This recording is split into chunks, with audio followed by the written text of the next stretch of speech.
meteorología. Fíjense que he marcado una línea del tiempo definida entre 1900 y 2000, es decir, todo el siglo pasado. El primer mensaje que quiero dar es que la meteorología o la modelación meteorológica, es decir, la predicción numérica del tiempo, de alguna manera es una ciencia relativamente nueva si la comparamos con otras ciencias.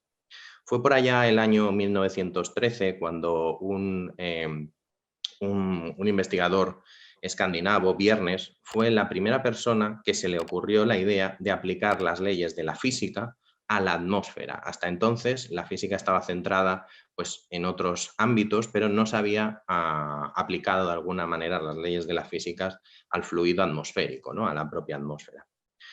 No fue hasta el año 1922 cuando, gracias al experimento de Richardson, se intentan de alguna manera solucionar las ecuaciones que gobiernan el comportamiento de la atmósfera. Es decir, no fue hasta hace prácticamente un siglo que conseguimos entender cómo funciona el aire, cómo circula el aire, cuál es la dinámica atmosférica que nos permita conocer, que nos permita de alguna manera predecir el tiempo que va a hacer o el clima que va a hacer en los próximos días. Y fíjense que no fue hasta el año 50 del siglo pasado que tenemos el primer pronóstico del tiempo publicado en una revista científica. Fue antes de ayer, como si dijéramos en términos de historia, fue hace ya unos 70 años. Y no fue hasta los años 70 que no tenemos los primeros pronósticos operativos. No es hasta entonces donde las agencias estatales, las agencias meteorológicas de cada país no tuvieron la posibilidad de tener las primeras predicciones del tiempo. ¿Cuál es la situación actual? Yo diría que actualmente en el campo de la meteorología tenemos mucha información de teledetección, de remote sensing, tenemos mucha información gracias a los avances en los satélites, en los radares que nos permiten conocer pues, la lluvia, el tipo de lluvia que tenemos, las boyas, que son las estaciones que tenemos en el mar y que nos permiten conocer el oleaje, las corrientes, el estado de la atmósfera, los METARs, que son las estaciones de los aeropuertos, etcétera. Es decir, tenemos mucha información. Estamos viendo qué es lo que pasa en el mundo constantemente, nos permite tener acceso a toda esa información. Por tanto, desde un punto de vista del seguimiento, de saber qué es lo que está pasando, tenemos muchísima información. Pero fíjense, desde los años 70-80 que les decían que han sido los primeros pronósticos operativos, hasta 2000, 2010, 2020 si quieren, en los últimos 40, 50 años, ¿la meteorología ha avanzado a nivel de predicción numérica del tiempo? Sí, ha avanzado.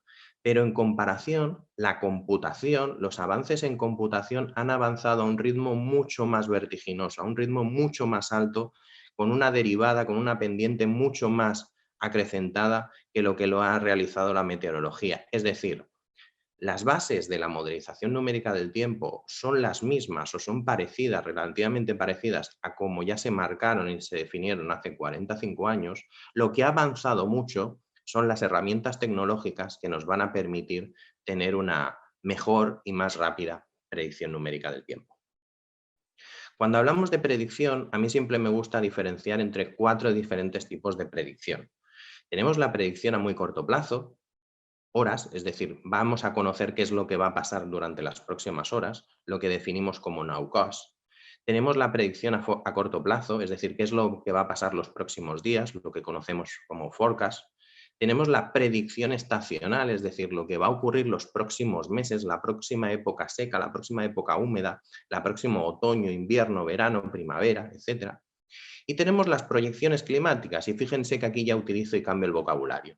Cambio el vocabulario y ya no hablo de predicciones climáticas, sino que hablo de proyecciones climáticas. Es decir, escenarios de cómo pensamos que puede afectarnos el fenómeno del cambio climático, cómo puede afectar esos cambios hasta el año 2100. ¿Y cuáles son los desafíos? Pues me gustaría diferenciar entre los 4 tipos de predicción. En la predicción a muy corto plazo, en el nowcasting, pues el gran desafío es incorporar toda la detección posible en tiempo real. Toda esa información que les digo que ya tenemos disponible y que hemos avanzado muchísimo, hay que poderla incorporarla a los modelos y a los modelos también aplicando técnicas de Machine Learning, de aprendizaje automático, que nos permitan de alguna manera tener mejores nowcastings, mejores predicciones a muy corto plazo.